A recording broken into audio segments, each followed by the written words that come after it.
आज की तिथि 6 अक्टूबर दोपहर को 12 बजे 53,005 करोड़ रुपए की लागत के 14,375 कामों का या तो लोकार्पण हो रहा है या भूमि पूजन हो रहा है। आपकी जिंदगी बदलने की इन योजनाओं के माध्यम से हमने कोशिश की है। आज सवेरे 450 रुपया मैं रसोई गैस मिले इसके लिए पैसा डाले थे। उसके पहले 4 तारीख को 1250 लाडली बहनों के खाते में डाले थे। भारिया सहरिया बहनों के खाते में ये 1500 रुपये डाले जा रहे हैं। मानस भवन तो बनेगा ही 34 करोड़ 83 लाख रुपए की लागत से लगभग 35 करोड़। लेकिन महाराज जी आज मेरे मन में आया कि भोपाल में भी गुफा लोक क्यों न बना दिया जाए।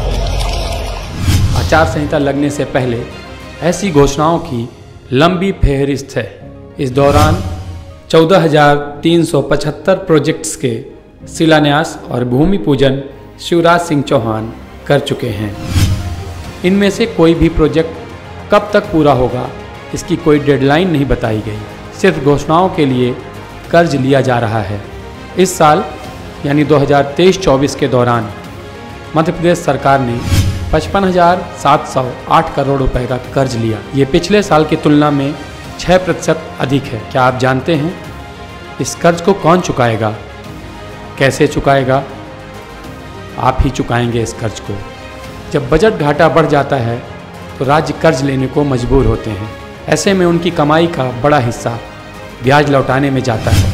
मध्य प्रदेश पर अपनी कुल जीडीपी का 29% कर्ज है, लगभग 1/3। एक साल यानी 2022-23 में मध्य प्रदेश के हर नागरिक पर 47,000 रुपये का कर्ज था।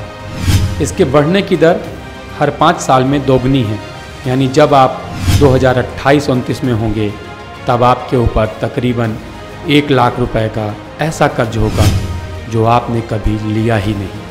2017-18 में मध्य प्रदेश के हर नागरिक पर 21,000 रुपये का कर्ज था। 2018-19 में मध्य प्रदेश के हर नागरिक पर यह कर्ज बढ़कर 25,000 रुपये हो गया। अगले साल यानी 2019-20 में आपके ऊपर 29,000 रुपये का कर्ज था।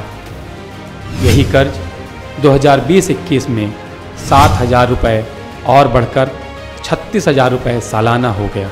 2021-22 में आपके ऊपर कर्ज बढ़कर 41,000 रुपये हो गया। पिछले साल यानी 2022-23 में मध्य प्रदेश के हर नागरिक पर 47,000 रुपये का कर्ज था। यह सारा कर्ज सरकार आपसे अलग अलग तरह के टैक्स लगाकर वसूलती है। जितना पैसा आप कर्जा लेके 16,50,000 करोड़ रुपए जो ये आया है मध्य प्रदेश का, अगर उसमें से ये कर्ज जो ये सब बांट रहे ना बांट के एक एक घर में किसी को भी एक को नौकरी देते तो आज को ये दिन ना होता। ये अपने बजट को देख के आदमी उद्घाटन करता है, वो बजट को देखते नहीं, बस उद्घाटन करके और छोड़ देते हैं।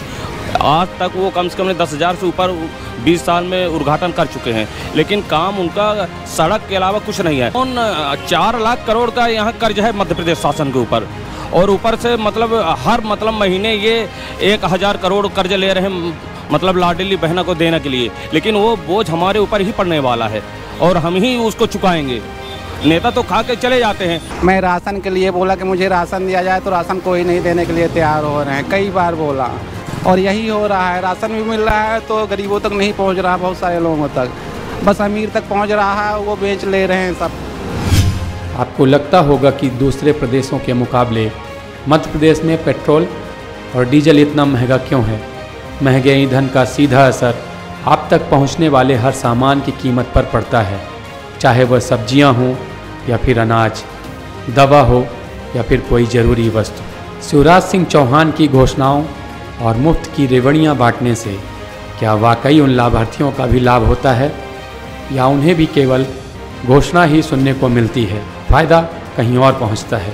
कि घर बार छोड़ के आए हम तो हो गए हैं बेकार, कुछ तो करो सरकार, जीना हुआ दुश्वार।